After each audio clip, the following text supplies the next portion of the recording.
Hello दोस्तों, welcome to my YouTube channel.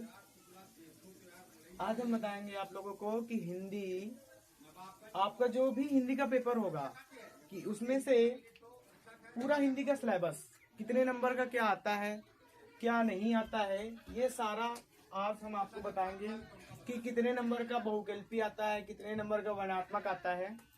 तो ये सारी चीजें आज हम लोग सीखेंगे। तो शुरुआत करते हैं। और लास्ट वीडियो में वीडियो के लास्ट में हम आपको बताएंगे कि क्या ट्रिक है एग्जाम में 70 में 70 लाने के। तो हमारा वीडियो की शुरुआत करते हैं। खंड आ में पूछे जाएंगे बहुविकल्पी प्रश्न, जो कि आएंगे आपके 20 नंबर के 20 नंबर के बहुविकल्पी क्वेश्चन होंगे, जिसमें पूछा जाएगा कि हिंदी पद्य के विकास का संक्षिप्त परिचय, यानी पद्य के विषय में आपको थोड़ा सा संक्षिप्त में पूछा जाएगा कि उसका विकास का परिचय पूछा जाएगा। हिंदी पद्य के विकास का परिचय, जो कि आपके आएंगे 5 क्वेश्चन आएंगे, पर क्वेश्चन 1 नंबर का। दूसरा है आपका हिंदी गद्य के विकास का संक्षिप्त परिचय, फिर गद्य का विकास पूछेंगे, ये भी आपका 5 क्वेश्चन आएंगे, पर क्वेश्चन 1 नंबर का। फिर आपके आएंगे रस, छंद, अलंकार। रस में आपके 2 ही रस हैं, हास्य रस और करुण रस। उसमें से रस से 1 नंबर का 1 क्वेश्चन आएगा। अलंकार आपके उपमा अलंकार, श्लेष अलंकार, उत्प्रेक्षा अलंकार, उसमें से 1 अलंकार आएगा 1 नंबर का। छंद, सोरठा, रोला 1 नंबर का। तो आपके ये तीनों हो गए, तो 3 मतलब तीनों का 1-1 नंबर का 3 नंबर का आएगा। फिर है आपका उपसर्ग, समास, तद्भव, तत्सम, पर्यायवाची, जो कि 4 नंबर 4 क्वेश्चन होंगे, 1-1 नंबर के 4 नंबर के ये। ठीक है। फिर वाक्य प्रयोग, विकारी शब्द, अविकारी शब्द, सर्वनाम, तर्द, युग्मक, ये आपके 3 क्वेश्चन आएंगे 1-1 नंबर के। तो आपका ये पूरे हम जोड़ के देख लेते हैं। 5-5 10, 10-3 13, 13-4 17, 17-3 20। तो 20 नंबर का जो भी खंड आ है आपका बहुविकल्पी क्वेश्चन, ये सारे 20 नंबर के आएंगे, जो कि आपको OMR सीट में फिल करना है। और आपका दूसरा जो खंड बा, वर्णात्मक प्रश्न। वर्णात्मक का मतलब होता है जो हमें राइटिंग लिखना होता है, वर्णों के द्वारा लिखना होता है। ये क्वेश्चन आपके आएंगे 50 मार्क की। और यहीं पे हम आपको बताएंगे नंबर अचीव करना, कैसे नंबर अचीव करें, कैसे नंबर प्राप्त करें। 50 में 50 और यहाँ से 20 में 20। ये हम वीडियो के लास्ट में ट्रिक्स समझेंगे कि कैसे हमें 70 में 70 नंबर लाने हैं। तो हम खंड बा की शुरुआत करते हैं। खंड बा में आएगा गद्य हेतु पद्यांश पर आधारित प्रश्न। आपको एक पैराग्राफ, गद्य का पैराग्राफ दे देगा किसी भी पाठ से, और आपको बताना होगा कि ये पाठ कहाँ से लिया गया है, यानी संदर्भ लिखना होगा उसके, और उसकी व्याख्या करनी होगी, और उस पर ही आपको कुछ क्वेश्चंस होंगे, जो कि आपका 3 दूनी 6 नंबर का होगा। और आपका जो पद्य हेतु प्रश्न होंगे, ये भी आपके 3 दूनी 6 पद्य से भी आ सकता है। और गद्य और पद्य मैं आपको बता देता हूं। गद्य में आप मित्रता लेसन है वो तैयार कर लीजिए, भारतीय संस्कृति लेसन है वो तैयार कर लीजिए। इन्हीं 2-3 लेसनों से पूछ लिया जाता है, फर्स्ट, सेकंड, थर्ड। पहला लेसन, दूसरा लेसन और 3 लेसन तैयार कर लीजिए गद्य में। तीनों लेसन से आपका 1 क्वेश्चन फंस जाएगा, जो कि 6 नंबर का आएगा। और पद्य से भी 1, 2, 3 लेसन तैयार कर लीजिए, 1 क्वेश्चन फंस जाएगा आपकी, जो कि 6 नंबर दे देगा आपको। फिर आपका है संस्कृत पद्यांश का अनुवाद। आपको संस्कृत में एक पद्यांश दे देगा और अनुवाद करने को कहेगा कि भाई इसका अनुवाद कर दीजिए। अनुवाद में आपको लिखना होगा संदर्भ, संदर्भ भी लिखना होगा, जो कि आपका 2 नंबर का आएगा, और अनुवाद आपका 3 नंबर का, जो कि 5 नंबर हो गए। ठीक है। ऐसे ही आपका संस्कृत का गद्यांश का आएगा। गद्यांश, आप गद्यांश बताएंगे कि गद्यांश कहाँ से लिया गया, उसका संदर्भ बताना है, और फिर अनुवाद करना है। समझ में आया कि नहीं आया। और फिर एक कथानक चरित्र चित्रण, जैसे कि जो भी उन्नाव जिले में बच्चे पढ़ते हैं, वहां पे एक है मुक्ति दूत। मुक्ति दूत में गांधी जी का चरित्र चित्रण है, गांधी जी का चरित्र चित्रण। तो गांधी जी का चरित्र चित्रण आप तैयार कर लेंगे तो आप लोगों को मिलेंगे 3 नंबर। एक ही पूछा जाएगा तो आपके यहाँ से भी आपके 3 नंबर ये पक्के हो जाएंगे। फिर लेखक का जीवन परिचय। लेखक का जीवन परिचय तो बहुत ही इजी है। मैं आपको बताता हूँ किन किन लेखकों का जीवन परिचय अगर हम याद कर लेंगे तो हमें पूरे के पूरे यानी 5 के 5 नंबर मिलेंगे। तो देख लेते हैं लेखक में। सबसे पहले अगर हमें किसी लेखक का तैयार करना है तो आचार्य रामचंद्र शुक्ल जी हैं।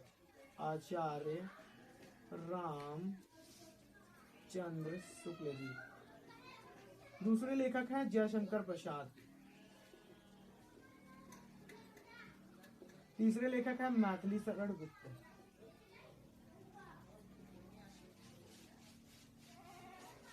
तीन लेखकों का अगर जीवन परिचय हम तैयार कर लेते हैं तो हमें 5 नंबर।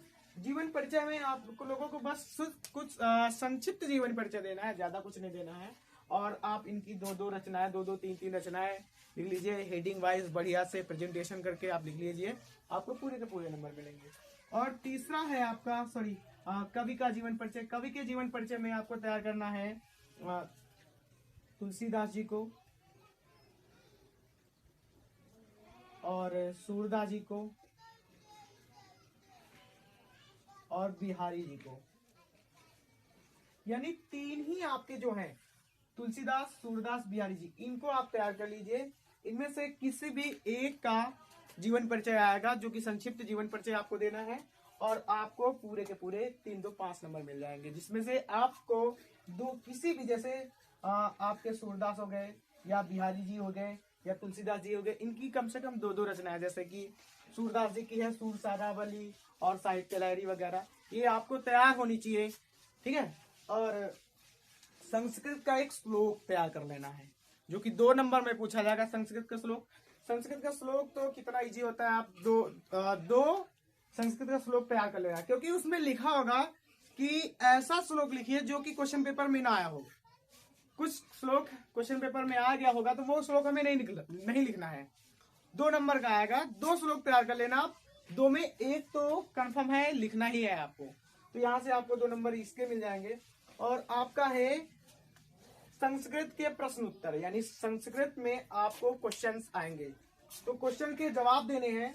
और संस्कृत में क्वेश्चन के जवाब 2 क्वेश्चन आएंगे 1-1 नंबर के, तो आपके 4 क्वेश्चन आएंगे जिसमें 2 क्वेश्चन आपको करने होंगे।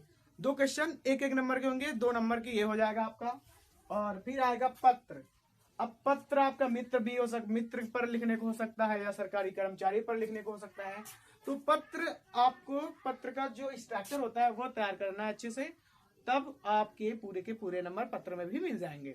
फिर आपका है निबंध तो बता ही देता हूँ। अच्छा, निबंध हाल ही में जैसे हमारा निबंध हुआ, महाकुंभ हुआ है, तो महाकुंभ के विषय में निबंध आ सकता है, पर्यावरण के विषय में निबंध आ सकता है, विज्ञान अभिशाप के विषय में निबंध आ सकता है। ये कुछ चर्चित निबंध होते हैं जो कि तैयार कर लेने हैं हम आपको। और अब हम जोड़ लेते हैं इधर भी नंबर, तो ये पूरा अगर हम जोड़ लेते हैं तो 50 नंबर का होगा।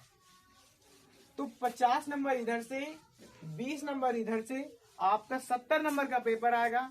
70 में से 70 आपको लाने हैं तो इतनी चीजें तैयार करनी पड़ेंगी। अच्छा, अब अगर 70 में 70 नहीं ला पा रहे हैं, आपको ओनली पास ही होना है। तो पास होना है तो कुछ नहीं, जो डिफिकल्ट टॉपिक और इजी टॉपिक मैं बता देता हूँ। ये इजी टॉपिक है, बहुत इजी है ये।